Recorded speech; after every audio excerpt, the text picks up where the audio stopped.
At Glasgow, Brother Matthew is sitting opposite. Here's today's tale. It comes from Sparky. Simon and the jury, my story takes place in the early 90s. I had secured a job with a large national electronics company, which had a branch in every high street. My introduction to the company and first few weeks of employment were overseen by my team leader, who I shall refer to as Mike. Mike was basically a friendly individual who, being ex-Royal Navy, was definitely a team player and eager to please. I did notice fairly quickly, though, that he could become a little, shall we say, unsettled and short-tempered under fire. But he was fine with me, so I would say we had a reasonable working relationship. Over time, though, it became apparent that Mike wasn't admired universally amongst my peers, and there were various mutterings about him being a creep and generally sycophantic to anyone in management.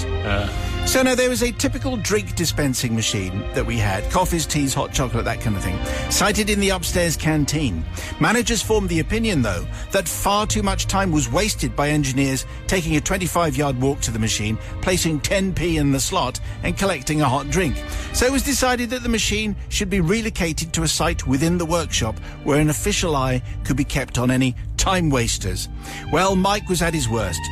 Please, sir, let me do it. I can do it, sir. No need to employ a plumber, sir. I have all my own tools, sir. I'll come in on my day off, sir. It won't cost the company a penny. I mean, that's what it sounded like to us, but we had prejudiced ears. There was much muttering and disapproving tutting from the foot soldiers. The day for the relocation dawned, and I was somewhat surprised to find Mike busy at work on his day off.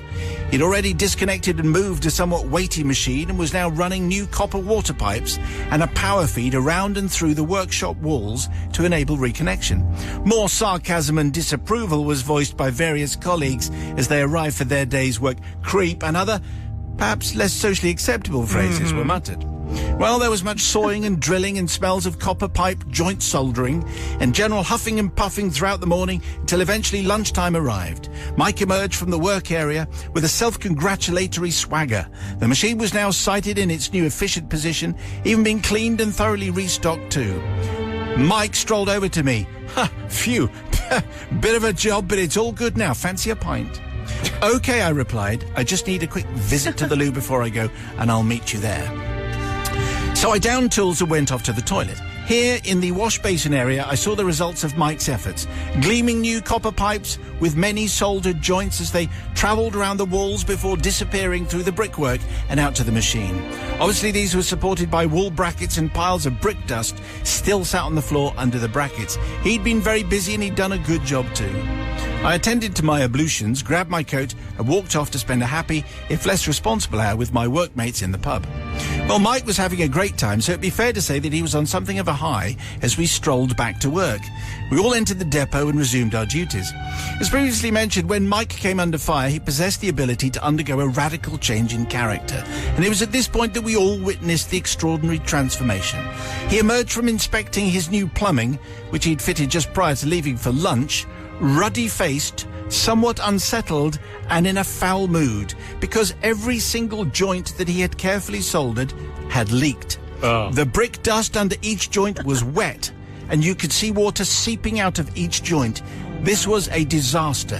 His embarrassment was intense, and his anger was certainly not lessened by numerous and various hilarious jibes from around the workshop. Think Hulk, and you're there. Okay. Without further ado, the new piping was disconnected, ripped off the wall in a knee-jerk reaction, and reinstalled over the course of the afternoon, put back where it belonged. Success. Now to the reason that I'm writing to you, Father Simon.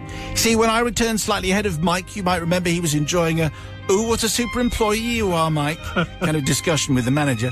I felt the need to enjoy the use of the facilities following the consumed lunchtime ale.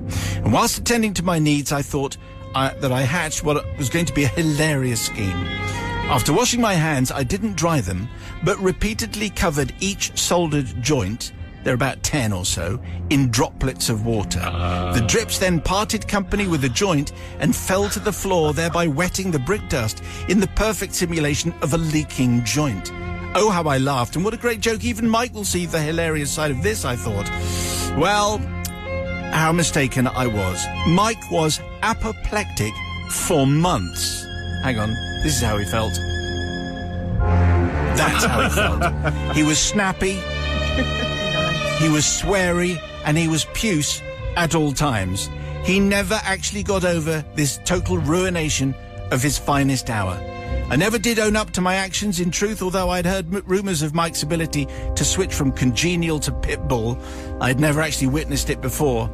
I never intended to humiliate Mike, but the situation spiraled out of control far quicker than I believe anyone could have anticipated due to his unstable temperament, accompanied by the none-too-gentle jibes from workmates. But apologies are due, but the incident still makes me smile. But with the passage of time, I need to seek absolution from the board. I am entirely in your hands, starting with Sister Susie in a field where she's getting ready to go to the cheese and grain. I wish it's nice, actually. You should visit it. And yeah, often Glastonbury people do go there on the way. However, back to Sparky, I just think this is plain mean. Maybe he had a temper. You didn't have to goad him. It just wasn't. If he did it to me, I wouldn't see the funny side either. So I just don't appreciate it. And I just think you might have gone to a lot of effort, but yes, essentially, you were the big meanie, and I don't forgive you. Oh, wow, nice kind of Dalek-y noise there, live from Glastonbury. And in general, Brother Matthew doesn't like jolly japes, do you? Well, really? No, not normally, but I sense that there is something different going on with this story. Why on earth was Mike giving up his time to do all this with the pipes? I think there were ulterior motives at play here. He was looking for something else, and he got it straight back at him. Unlucky sunshine. I certainly felt that this confession was plumbing the depths. Oh, yes. So that is why I